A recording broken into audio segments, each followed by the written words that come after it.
மைலில் welcome 2026 golden sale December 24ஆம் தேதி வரை நீங்கள் வாங்கும் ஒவ்வொரு 4 கிராம் தங்கத்திற்கும் 2026 ரூபாய் தள்ளுபடி. சினிமாவின் வியூவர்ஸுக்கு வணக்கம். இந்த வீடியோ ரிவ்யூல நம்ம பார்க்க இருக்கிற திரைப்படம் இயக்குனர் ஜேம்ஸ் கேமரூன் இயக்கத்தில் உருவாயிருக்கும் அவதார் ஃபயர் அண்ட் டேஷ் அப்படிங்கிற படம்னா அவதார் பிரான்ச்சைஸ்ல இது 3வது பாகம்.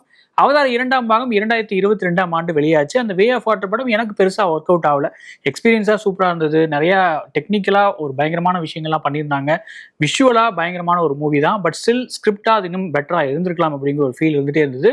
இந்த தேர்ட் பார்ட் அந்த ஃபீலை ஓவர் கம் பண்ணுதா, ஸ்கிரிப்டா இதுல இன்னும் ஸ்ட்ராங்கா கம்பேக் கொடுக்குறாங்களா, அண்ட் விஷுவலா இந்த படம் எப்படி இருந்தது, இதெல்லாமே இந்த ரிவ்யூல பார்க்கலாம். வாங்க ரிவ்யூக்குள்ள போலாம். படத்தோட ஒன்லைன் என்ன அப்படிங்கிறத பார்த்தலாம். வே ஆஃப் வாட்டர் ஈவெண்ட்ஸுக்கு அப்புறம் ஜேக்கும் நேத்ரியும் தங்களோட மகனோட நினைவுகள், அது இறந்து போன மகனோட நினைவுகள்ல ரொம்பவே பாதிக்கப்படுறாங்க. அதுவும் குறிப்பா நேத்ரிக்கு ஹியூமன்ஸ் அப்படின்னாலே ஒரு ஒவ்வாமை கிரியேட் ஆகிட்டு இருக்கு. ஸ்பைடரையும் அவங்க ஒரு கட்டத்தில் ஹேட் பண்ண ஆரம்பிக்கிறாங்க. இப்படியான சிச்சுவேஷன்ல கர்னல் மைல்ஸ் ஸ்குவாட்ரிச்சோட க்ளோன் ஜேக் சல்லியை எப்படியாவது பிடிக்கணும் அப்படிங்கிற ஒரு மிஷனோட களமிறங்குறாரு. ஒரு பக்கம் ஹியூமன்ஸும் இந்த பண்டோராவை காலனைஸ் பண்ணணும், அந்த அமிர்தா அப்படிங்கிற அந்த லிக்விட் எடுக்கணும் அப்படிங்கிற மாதிரியான ஒரு மிஷன்ல களமிறங்குறாங்க. இதுக்கு அவங்க வெப்பனா யூஸ் பண்றது யார் அப்படின்னு பார்த்தா இந்த ஆஷ் பீப்புள் அப்படிங்கிற புது கிளான் தான். இந்த புது கிளான் என்ன பண்ணாங்க, இவங்களால ஜேக்கோட ஃபேமிலிக்கு என்ன ஆச்சு, அந்த ஒட்டுமொத்த ட்ரைபும் எப்படியெல்லாம் பாதிக்கப்பட்டாங்க, அவங்க திருப்பி அடிச்சாங்களா இல்லையா, ஹியூமன்ஸோட இந்த மிஷன் என்ன எப்படி போய் முடியுது, இதெல்லாம் சொல்ற படம் தான் அவதார் ஃபயர் அண்ட் டேஷ். படத்துல நடிகர்களோட பங்களிப்புலாம் எப்படி இருந்துச்சு அப்படிங்கிறத பார்த்துடலாம். அவதாரோட லேண்ட்ஸ்கேப் புரிஞ்சவங்களுக்கு இதுல ஆக்டர்ஸ் எப்படியான ஒரு நடிப்பை கொடுக்கணும், அது எப்படி நம்ம ஸ்க்ரீன்ல தெரியும் அப்படிங்கிறதெல்லாம் நல்லாவே தெரிஞ்சிருக்கும். அதாவது ஒரு 3D மோஷன் கேப்சூர்ல அவங்க பண்ற நடிப்பு இங்க நமக்கு அவதாரோட கேரக்டர்ஸ்ல நமக்கு தெரிய வரும். ஸோ அந்த மாதிரியான கேரக்டர்ஸும் படத்துல இருக்காங்க. அதை தாண்டி ஹியூமன்ஸும் நிறைய கேரக்டர்ஸ் படத்துல இருக்காங்க. ஸோ நடிப்பா பார்த்தா சாம் வொர்த்திங்டன் அண்ட் ஜோயி சல்டானா தங்களோட பங்களிப்பை சிறப்பாகவே கொடுத்துருக்காங்க. சன் காட்சிகள், ஃபேஸ் எக்ஸ்பிரஷன்ஸ்னு எவ்வளோ டீடைலிங் சிறப்பாகவே இந்த பாட்டில் இருக்கு. இன்ஃபேக்ட் முதல் 2 பாகத்தை விடவே இதுல இன்னும் டீடைலிங்கா ஃபேஷியல் எக்ஸ்பிரஷன்ஸ் எல்லாம் தெரியுது அப்படிங்கிறது ஒரு பெரிய ப்ரௌனி பாயிண்ட் தான். அவரோட நடிப்பையும் நம்மளால உணர முடியுது அப்படின்னு சொல்லலாம். அண்ட் இந்த பாட்டில் முக்கியமான ரோல்ஸ்ல வர்றது சிகுர்னி வீவர் பிளே பண்ணியிருக்கிற அந்த கிரி அப்படிங்கிற அந்த சின்ன பொண்ணோட கேரக்டர் தான். அவங்களோட ரோலும் ரொம்ப முக்கியமா இருக்கு. அதே மாதிரி ஸ்பைடருங்கிற ரோல்ல வர ஜேக் சாம்பியனோட ரோலும் ரொம்ப முக்கியமாவே இருக்கு. இவங்க 2 பேரோட கான்ஃபிளிக்ட், இவங்க 2 பேரோட மாரல் டைலமா இந்த படத்துல ஒரு பெரிய கீ ரோல் பே பண்ணியிருக்கு அப்படின்னே சொல்லலாம். அவங்களோட நடிப்பும் சிறப்பாகவே இருந்தது. அதே மாதிரி லோவாக் அப்படிங்கிற ரோல்ல வர பிரிட்டன் டால்டனோட அந்த கம்மிங் ஆஃப் ஏஜ் ஸ்டோரி அந்த பிளாட்டுமே சிறப்பாகவே இருந்தது. அதுக்கு அவருமே சிறப்பான ஒரு பங்களிப்பை கொடுத்திருக்காரு. இவங்கெல்லாம் தான் முக்கியமான கேரக்டர்ஸா இந்த பாட்டில் வராங்க. அண்ட் சொல்லவே வேண்டாம், கர்னல் மைல்ஸ் ஸ்குவாட்ரிச்சா அந்த வில்லன் ரோல்ல அவருமே கரெக்டாக ஃபிட் ஆகுறாரு. அண்ட் இதுல புதுசாக ஆட் ஆகிருக்கிற வாராங் அப்படிங்கிற கேரக்டர்ல வர ஊனா சாப்ளினோட பர்ஃபார்மன்ஸும் சிறப்பாகவே இருந்தது. இன்ஃபேக்ட் டோட்டல் நவி குரூப்லேயே அவங்களோட ஃபேஷியல் எக்ஸ்பிரஷன்ஸ் அப்படிங்கிறது ரொம்ப துல்லியமா பார்க்க முடிஞ்சது. அது காரணம் விஷுவல் எஃபெக்ட்ஸ்ங்கிறது ஒன்று, அண்ட் அவங்களோட நடிப்பும் அதுல நம்மளால ஆக்ரோஷமா உணர முடிஞ்சது அப்படின்னு சொல்லலாம். அந்த கேரக்டர் எழுதப்பட்ட விதம், அதை அவங்க சிறப்பாக போர்ட்ரே பண்ணியிருக்க விதம், இதெல்லாமே சிறப்பாக இருந்தது. பட் ஸ்டில் அவங்களுக்கான ஸ்க்ரீன் ஸ்பேஸ் அப்படிங்கிறது இன்னும் கொஞ்சம் அதிகமாக இருந்திருக்கலாமோ அப்படிங்கிற ஒரு ஃபீலும் இருக்கு. படத்தோட பாசிட்டிவ்ஸ் என்ன அப்படிங்கிறத பார்த்தலாம். டைரக்டர் ஜேம்ஸ் கேமரூன் ஸ்கிரிப்டா ஒரு Epic science fiction fantasy adventure படம் கொடுக்க ட்ரை பண்ணியிருக்காரு. மற்ற 2 பாகங்களை விட இதில் பார்ஸை இன்னுமே பயங்கரமாக ரைஸ் பண்ணியிருக்காரு. ஒரு மூவி எக்ஸ்பீரியன்ஸாக, ஒரு விஷுவல் ட்ரீட்டாக இன்னுமே அடுத்த லெவல் போயிருக்கு இந்த படம். எனக்கு தெரிஞ்சு ஒரு சினிமா வரலாற்றில் இந்த மாதிரியான ஒரு மூவி எக்ஸ்பீரியன்ஸ் யூனிக்காக இருக்கிறது இந்த படத்தில் தான் அப்படின்னு கூட சொல்லலாம். அதுவும் ஐமேக்ஸ் லேசர் மாதிரியான ஒரு ஸ்க்ரீன்ல இந்த படத்தை நீங்க பாக்குறீங்க அப்படின்னா இன்னுமே ஒரு இம்மர்சிவான எக்ஸ்பீரியன்ஸ் கிடைக்கும். அதுவே இந்த படத்தை பார்க்கறதுக்கான ஒரு ஒர்த்தியான ஒரு பாயிண்ட் அப்படின்னே சொல்லலாம்.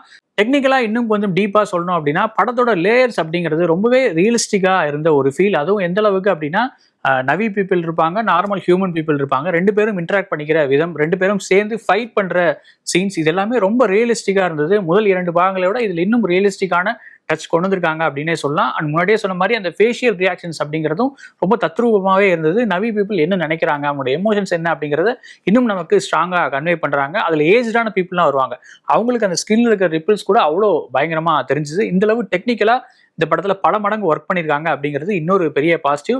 அண்ட் ஃபைட் சீக்வன்சஸ் இந்த படத்தோட இன்னொரு பெரிய ஹைலைட். முன்னாடியே சொன்ன மாதிரி 2வது பாகத்திலையும் சரி, ஃபர்ஸ்ட் பாகத்திலையும் சரி, அந்த ஃபைட் சீக்வன்ஸ் நல்லா தான் எடுத்திருப்பாங்க.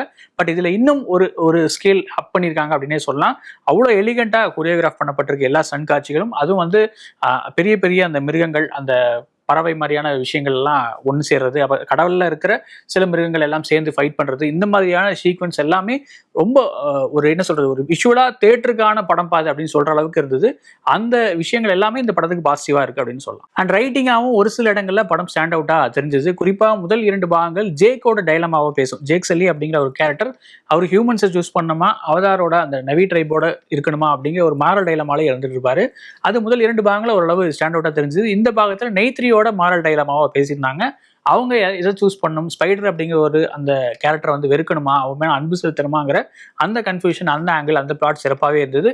அண்ட் அகைன் அந்த ஸ்பைடர் அப்படிங்கிற ஒரு அந்த கேரக்டரை வச்சு அவரோட 2 அப்பாக்களும் சண்டை போடுற மாதிரியான அந்த சீக்வன்ஸ் அதுவுமே ரொம்ப சிறப்பாக இருந்தது. அந்த பிளாட்டுமே ஓவராகவே அந்த சப் பிளாட்டுமே ரொம்ப நல்ல ஒரு எக்ஸ்பீரியன்ஸாகவும் இருந்தது, எமோஷனலாகவும் நல்லா நம்மளை ஹாண்ட் பண்ணிச்சு அப்படின்னு சொல்லலாம். இவ்வளோ லேயர்ஸ் இருக்கிற படத்தை விஷுவல் ரீடாக மாற்றுறது நிச்சயமா ரசல் கார்பெண்டரோட சினிமோட்டோகிராஃபி தான். அதுவும் ரியலிஸ்டிக்கான இடங்கள், அதாவது ஃபாரஸ்ட் மாதிரியான ரியலான லொக்கேஷன்ஸ் அண்ட் நவி கேரக்டரோட இன்ட்ராக்ஷன் அது எல்லாத்தையும் கொண்டு வந்து பிளேஸ் பண்ண விதம், இதெல்லாம் பிஎஃப்எக்ஸுக்கு ஒரு பெரிய சல்யூட். அப்படின்னாலுமே விஷுவலாக ஸ்டாண்ட் அவுட்டாக ஆரம்பத்திலே ஒரு பேஸ் இருக்கணும் இல்லையா, அந்த பேஸை சிறப்பாக கொண்டு வந்திருக்கு சினிமோட்டோகிராஃபி.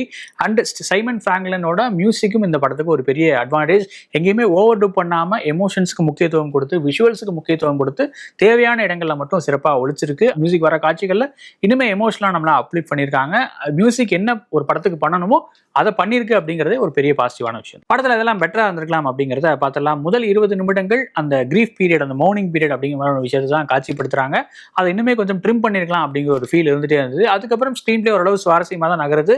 பட் ஸ்டில் இந்த 3.25 மணி நேரம் ரன் டைம் அப்படிங்கிறது ஒரு உறுத்தலாக தான் இருந்தது. இன்னும் கொஞ்சம் கூட ஒரு 25 நிமிடங்கள் 30 நிமிடங்கள் ட்ரிம் பண்ணிருக்கலாமோ அப்படிங்கிற ஒரு ஃபீல் இருக்கு. ஏன்னா இந்த ஸ்கிரிப்டுக்கு 3.25 மணி நேரம் படம் அப்படிங்கிறது கொஞ்சம் ஹெவியாக தான் ஃபீல் ஆகுது. ஏன்னா ரிப்பீட்டடான சில காட்சிகள், அதுவும் ஒரு விஷயங்கள்லாம் கன்வே ஆனதுக்கப்புறம் திரும்ப அதை ரீஹைட்ரேட் பண்ற மாதிரியான சீன்ஸ் வந்துட்டே இருக்கிற ஒரு ஃபீல் தான் இருக்கு. அதை கொஞ்சம் தவிர்த்திருக்கலாம். பட் அந்த காட்சிகள் எல்லாமே விஷுவலா நல்லா இருக்கு அப்படிங்கிறது மட்டும் தான் ஒரு பாசிட்டிவான விஷயம். அதுவும் ஃபர்ஸ்ட் ஹாஃப்ல எல்லாம் ஒரு கட்டத்துல எடுத்த ஃபுட்டேஜ் எல்லாம் காட்டிட்டீங்க, இது கோர்வையா படமா எப்ப காட்டுவீங்க அப்படிங்கிற ஒரு கேள்வி கூட நமக்கு மைண்ட்ல வருது. ஒரு இலக்க நோக்கி போகாத ஒரு ஃபீல் அந்த ஃபர்ஸ்ட் ஹாஃப்ல இருந்தது. அதுவும் இன்ட்ரோல் பிளாக், நம்ம ஊர்ல இன்ட்ரோல் பிளாக் எங்க கட் பண்றாங்களோ அந்த இடத்துல தான் வந்து படமே கொஞ்சம் ஸ்டோரிக்குள்ள மூவ் ஆகிற மாதிரி இருக்கு. ஸோ அந்த முதல் பார்ட்ல இருக்கிற சில காட்சிகளை இன்னும் கொஞ்சம் கூட ட்ரிம் பண்ணிருக்கலாம் அப்படிங்கிற ஃபீல் இருந்துட்டே இருக்கு. அடுத்து அந்த கிரி அப்படிங்கிற கேரக்டரோட இன்ட்ராக்ஷன் வித் த நேச்சர், அதான் மதர் ஈவாவோட இன்ட்ராக்ஷன் பண்ற அந்த காட்சிகள்ல டைலாக்ஸ் இன்னும் கொஞ்சம் பவர்ஃபுல்லா இருந்திருக்கலாம். ஏன்னா எமோஷனலா அதுதான் கிளைமேக்ஸ்ல ஸ்டாண்ட் அவுட்டா இருக்க போற விஷயம் அப்படிங்கிறது நமக்கு முன்னவே கன்வே ஆயிருது. பட் ஸ்டில் ஆரம்பத்தில் வர அந்த இன்ட்ராக்ஷன் காட்சிகள்லாம் இன்னும் கொஞ்சம் சாலிடா டைலாக்ஸ் எழுதப்பட்டிருக்கலாம். ரொம்ப ஃபிளாட்டா இருந்த ஒரு ஃபீல் இருக்கு. அவதார் அப்படிங்கிற ஒரு டென்ஸான ரைட்டிங்க்கு தேவைப்படுற டைலாக்ஸ் அங்கே இல்லையோ அப்படிங்கிற ஒரு ஃபீல் இருக்கு.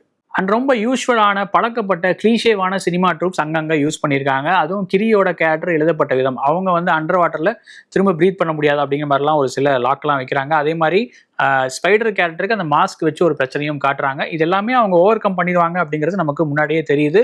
பட் ஸ்டில் அதை ஃபோர் ஷேடாங்க ரொம்ப ஆரம்பத்தில் அப்படியே ஒரு ட்ரூப்பாக யூஷுவல் ட்ரூப்பாக பிளேஸ் பண்ண மாதிரி தான் இருக்கு. இதே மாதிரி இன்னொரு யூஷுவல் ட்ரூப்ஸ்க்கு சில எக்ஸாம்பிள் சொல்லணும் அப்படின்னா, பிரெக்னென்ட் உமன் ஒருத்தங்க வராங்க. ஸோ ஆப்வியஸ்லி கிளைமேக்ஸ் என்ன நடக்கும், அவங்களோட பிரெக்னன்சி அப்படிங்கிறது ஒரு பெரிய டென்ஷன் மொமெண்ட்டாக கிரியேட் ஆகும். அதே மாதிரி தான் இந்த படத்துலையும் நடந்திருக்கு. இந்த மாதிரி ப்ரெடிக்டபிளான காட்சிகள், ரொம்ப கிளீஷேவான விஷயங்கள் இந்த படத்தில் நிறைஞ்சிருக்கு அப்படிங்கிறது ஸ்கிரிப்ட்ல இருக்கிற ஒரு வீக் பாயிண்டாக தான் நான் பார்க்குறேன். இன்னும் ஒரு பெரிய மைனஸ் என்ன அப்படின்னா, அந்த கேப்டன் மைல்ஸ் காட்ரிட்ஜோட கேரக்டரும் அந்த புதுசாக சேர்ந்திருக்கிற அந்த ஃபயர் கிளான்ல இருக்கிற அந்த லீட் லேடியோட கேரக்டரும் ரொம்ப சிறப்பாகவே எழுதப்பட்டிருக்கு. பட் அவங்களோட அந்த பிளாட்டை இன்னுமே கொஞ்சம் எக்ஸ்ப்ளோர் பண்ணியிருக்கலாம்.